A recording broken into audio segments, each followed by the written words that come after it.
So before I really even kick off this video and start to install the part works. It does its job perfectly. I'm a bit of an idiot.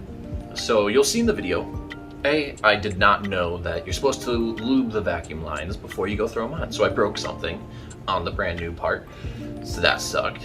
And then I was running into a bunch of issues. And thankfully, if you buy off of Tork Motorsports, they will reach out to you. It might not be like an immediate response.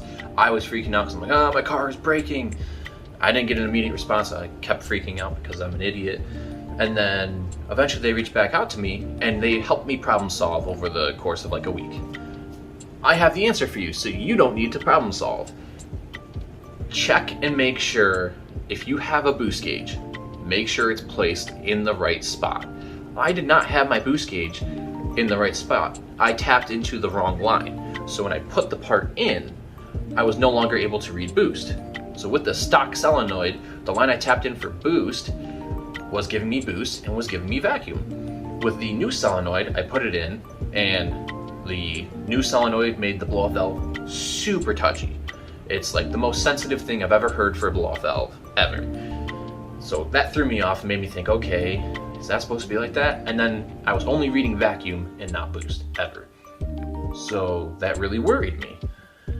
I took off the lines, I played around in a different configuration, and putting the lines in a different configuration on the solenoid got it to where it was operating the way it used to stock. But the check engine light came back. As I was talking with Tork Motorsports, they said put it back into the proper configuration that we say to put it in the instructions, and just see what happens. And so check engine light goes away, but I'm still not able to read boost, and they're about to send me a new part. So I asked them, hey, would you even put the line for the boost gauge?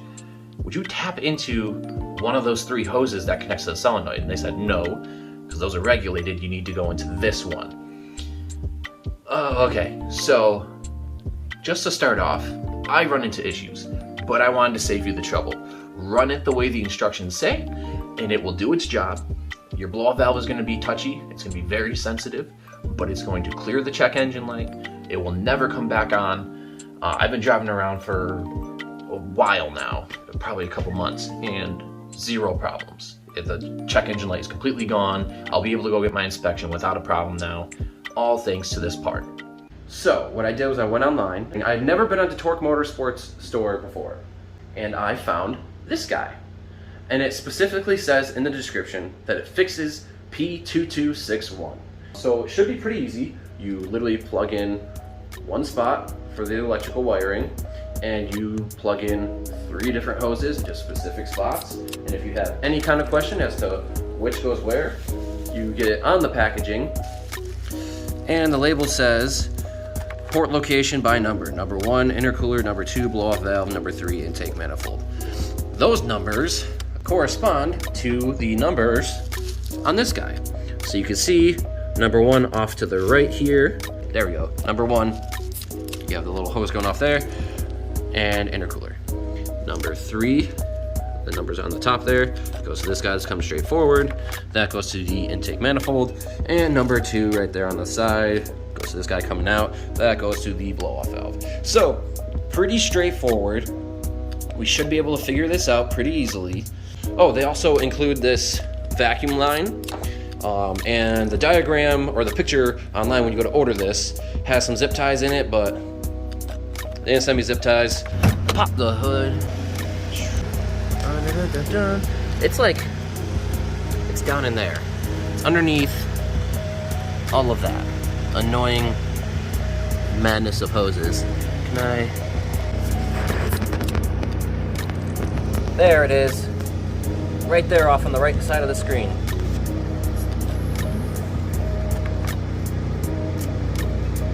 That guy right there. So, I have to talk really loud because the town just came through with the wood chipper. You probably heard that in the background a little bit ago. And they really fired it up now. It's really loud. So, yeah.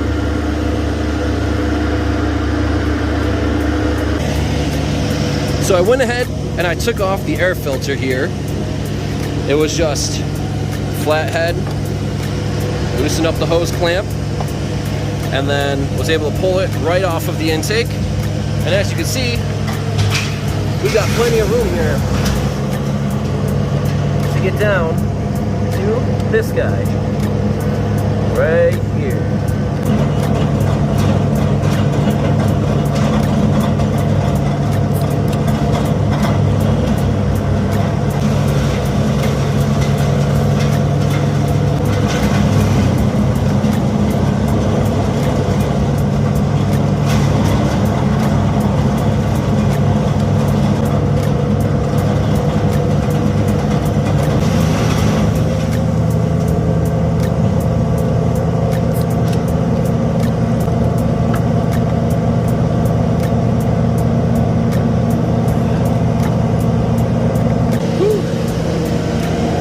Just to get this guy out. Of course, nothing is ever easy. So as you could probably tell, I'm wearing a different sweater. I figured I should update you guys because I was recording this a couple days ago, and now it's been a couple days because I had to order new parts. So yeah, the plastic part broke, so now I got these brass pipes that I'm now fitting on. Excuse the table, it is a mess, but what we've got Real Tough. This is paste that you put onto the threads here, and it will seal off the threads. And I've got these new brass connectors that we're putting on to replace these plastic ones so that we don't have any more ending up like that. So one thing that you want to note when you're doing this, if you get one of these, or if you're trying to buy the solenoid by itself and then put on these fittings, thing to note is that these are tapered holes. They don't just go straight in and the threads just thread all the way in. So it's going to stop and meet some resistance. And if you just continue to thread it all the way until it bottoms out, what you're going to do is you're going to rip out the threads. So you want to go until they're hand tight, and then you tighten it maybe anywhere from like 1/4 to 3/4 of a turn afterward to make sure it's in fully, it's sealed properly. The paste will help with it, so you don't have to like super crank it on, and you don't want to rip out the threads on the inside because then you need a whole new solenoid. So take the fitting out of the package. All right, go ahead, throw that on the threads. And I just use the tip here to kind of like spread it around a little bit.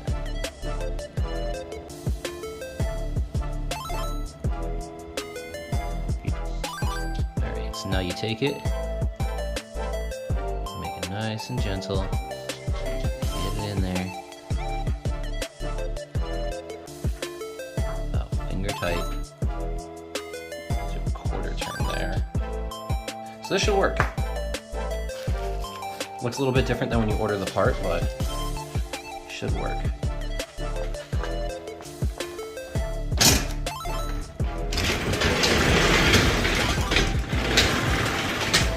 Hello there.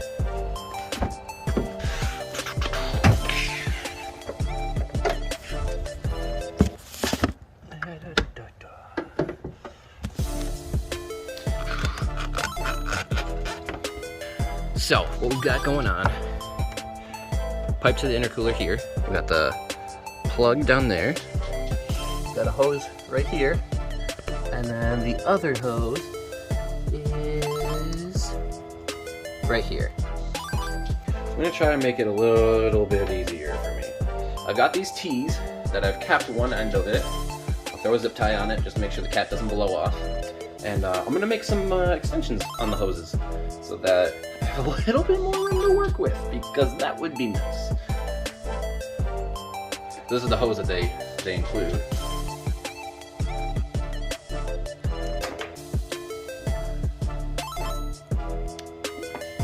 Boom. So I'm going to go throw these in now so that when I throw in the solenoid, it's a little bit easier. Knock off WD-40. He said to lube up the inside of your hoses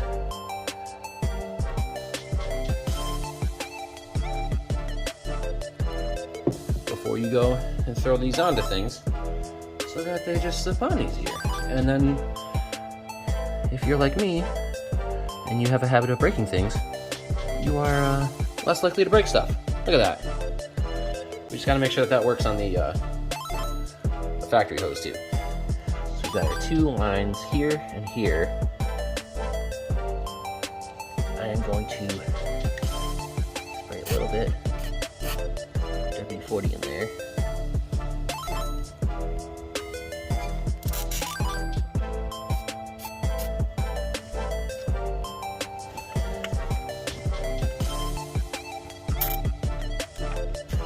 So I got my instructions here again. Boom. Number 1 goes to intercooler. The intercooler is right here. Number 2 goes to the blow-up valve, which is the one right here, which goes straight up, kind of by all the radiator hoses. And intake manifold number 3 goes all the way around to the front, which is actually this hose here, where I've tapped in my. This is for my boost gauge.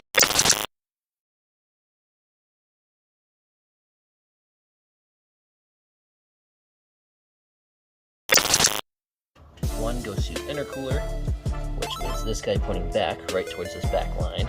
This intercooler, so we'll lube that up. 3 here goes to the intake manifold, and 2 goes to the blow-up valve.